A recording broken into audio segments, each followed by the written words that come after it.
You can tell if your heart is in a Gospel-lite moment or if you're in a Gospel-lite church where they are pushing you towards the flesh and they aren't pushing you towards Christ. Like, you don't have to be a false teacher in order to inculcate this kind of law-heavy mentality. Because the question is, all right, what is the emphasis and the tone and the tincture of preaching? Mm-hmm. Sunday over Sunday, is the emphasis Christ, or is it me, something I'm doing? When I'm left, like, what am I left with? If you were to ask your people, what is the ringing note of the sermon? Is it something that we need to be doing, law, or is it Jesus for us, gospel, right?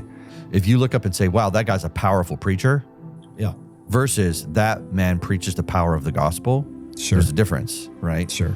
This is why Paul's like, I came to you in much weakness. He's like, I didn't try and use flowery, like, language that would impress you.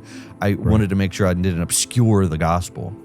Yeah. So when we're thinking about pointing to things and saying, there is my significance, there is my assurance, Satan always wants us to point to ourselves, because at the end of the day, he can knock us over.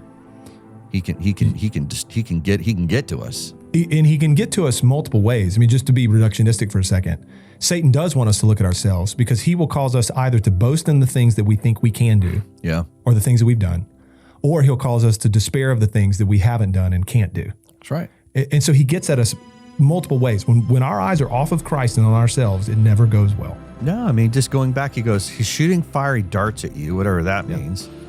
We'll get into that a whole nother day. But then he says, stand in the strength of the Lord.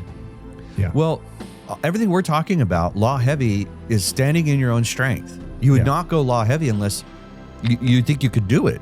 Right. And I mean, to be fair, when we say law heavy, we acknowledge that many people that are legal preachers will acknowledge the gospel and will even preach, the plan of salvation, and will even talk about, now, by the Spirit, by God's grace, stand, but then it still is like the emphasis is still on how we're standing, and what we're doing.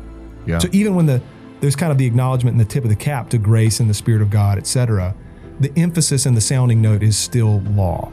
You can open the Bible and say a lot of good things. You can say a lot of good law stuff, but if you have not held Jesus Christ out for sinners as their everything, forgiveness, righteousness, and eternal life by grace, not works, through faith alone, then you are not preaching Christian sermons, and it does not have this kind of power.